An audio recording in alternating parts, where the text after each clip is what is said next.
Good afternoon, everyone. Welcome to today's press conference ahead of our game against Toronto. We have head coach Nick Cushing. If you have a question, please raise your hand. We'll get started with Michael in the room.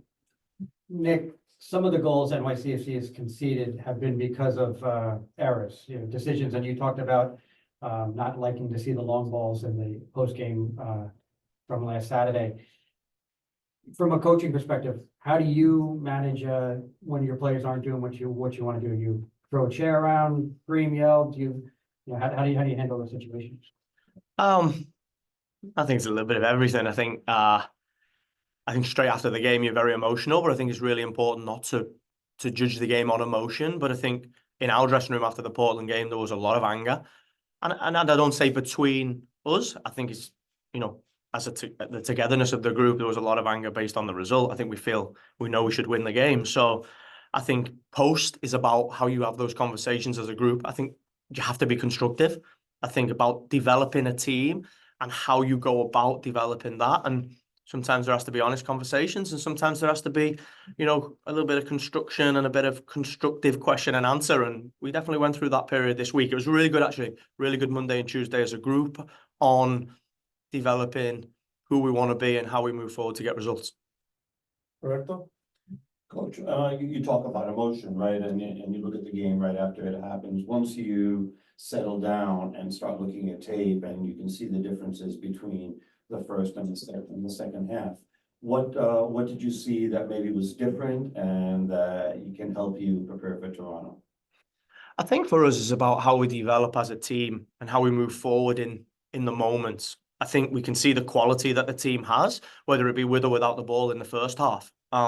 Really pleased how aggressive we were, how on the front foot we were, but in the second half we weren't on the front foot and we didn't retain the ability to regain that momentum. And that is about the development of the team. That is about how the team moves forward together, staff and players in that moment, to make sure that when you are under pressure for a period, that period is short and you can regain the moment. And, there is a technical, tactical aspect to that, which we definitely went through and worked on. But there's also a mental aspect of it. It's about the mentality and the game management moment. And I think as a new team, as a young team, that is something that we have to move forward and develop in. And the way you do that is from experiences. And like I say, straight after the game is painful, but I think the initial period of development, which is the training week, is all about getting on the training field and reacting. And the reaction that the team has shown this week has been excellent. So 3 games and 3 tough results. Is this your most challenging period as a head coach and manager? I think if you were to ask me, in all of the periods that we've had as a football team throughout the seasons, are they the most difficult period? I probably would say yes, based on the fact that I hate losing and I'm not so used to losing over long periods. I think when I came here as assistant coach in 2020 at the start and in 2021 through that middle part of the season, I would have told you that those were the most difficult experiences that I've had. I think 2022, when we had a lot of injuries and we went from the top of the league and we started to drop the position, I think that is difficult. And I think that last year, the first part of the season was, frustrating in the sense of points, position, and consistency. I think one thing that tells me is every team goes through this, and if you grow as a team, you can become consistent and you can solidify league position. And I think that's the key part. The key part is that, when I say after the game in the press, that I won't be throwing the baby out the bath. I think that's really important, that we are in game 3. There are 31 more games and there are really positive elements of our performance that will really help us to get results. And I think we should have 4 points. I think we should have 4 points. I think we should draw in Charlotte and I think we should win against Portland, but we didn't. So we have to move forward and we have to make sure that we improve and develop in those areas that's going to get us out of this period and into the next period. And I believe that will be this weekend. And, drawing on experiences from those periods, whether it be as the assistant coach or the coach, and using the staff that have been here since, the inception of the team, there's been these little periods because this is how our league is met. So it's about, sticking together and continuing to improve. And like I said, I've been really pleased with the reaction of the group this week. Okay, onto the Zoom. Michael, Alan?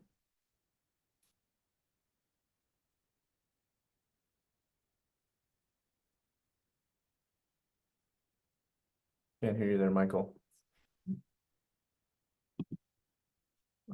Okay, we'll come back to you, Michael. Let's go with Javier. Sorry, I'm here. I'm sorry. There we go. Go ahead. Sorry about that. Coach, you mentioned, thanks for making the time, first of all. You mentioned earlier that there was a lot of frustration in the locker room after the result on Saturday, and you yourself seemed a little frustrated at the press conference as well. And then just now you mentioned that you worked on it Monday and Tuesday and trying to alleviate that and try and change it and try and change that aspect of it. What are the things that you've been working on Monday and Tuesday and this week in training to sort of get a different result this weekend to bring the team up, alleviate that frustration? Yeah, I think firstly the emotion and the frustration and that side of it post game is based on result and based on the score. Halftime we're 1-0 up and at full time we're 2-1 down. So that's a natural reaction from the group. It's a natural reaction from me, and the fans. It's painful. Because within the game it shouldn't happen. And I think post game is all about how you analyze why it shouldn't happen and how you move forward. And I think first half, really, really pleased. First half, the way we wanted to play, how we wanted to be on the front foot, the type of team we want to be with and without the ball, you can see that clearly. And that's where the goal chances come from. I think you can look at how you move forward in two parts. You become a clinical team that is ruthless and you take your chances and the game is dead at halftime because it can be 3-4-0. But the nature of our league is that the competitive nature of the league means that teams don't go away when it's a one-goal game. And we have to retain and regain the ability to take control of the games when it ebbs and flows in momentum. And you do that in many ways. And for us, it's about when we don't get the game that we want, how do we gain control of the game tactically and technically to make sure that either we keep the ball and we retain the control of the game in possession and we create goal chances like we did in the first half, or we force them back and we're aggressive on the front foot, because you can see the goal chances and the moments that we get from turning the ball over in those low moments. And we just didn't do that enough in the game. But this is about the team growing and about the team understanding how the leadership of the group can execute that in the moments. I think managing the situation of the game is an area that we have a real desire to develop in. And, the young nature of the team, whether it be together or it's about developing and growing in those moments, and it's about the journey. It's as simple as that. Javier? Hey Nick, Javier from City Boys. Looking ahead at these next 3 games, you have 1 game against Toronto and then 2 games away against 2 tough opponents, Cincinnati and Inter Miami. I guess, what is the expectation coming out of March points wise? I know best case scenario will be 9 points, but for you, what do you think the expectation is for the team, and how important is it to win against Toronto? Thanks. Yeah, it may sound crazy to say this because we don't have a great away record, and but we've never played a game here that we didn't want to win.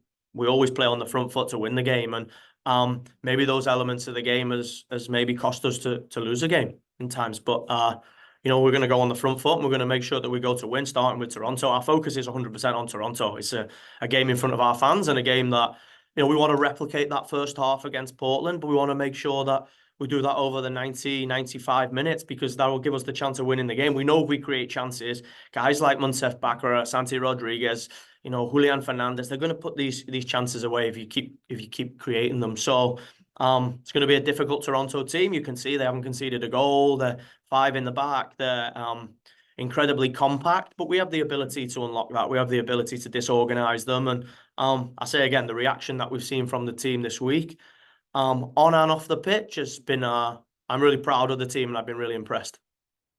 Alec? Hey, Coach, Alec Kossoff, Fibro Footy. I wanted to ask, a lot of the conversation has been, at least, from the press conference after the game through the last couple of days, it seems like it's been about the mentality of the team.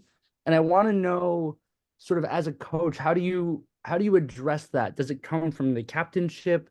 Does it come from, getting the guys on the same page? It feels like a lot of games we've ended up, conceding late from winning positions, or like, what does that mean for you as a coach? Like, how do you address that?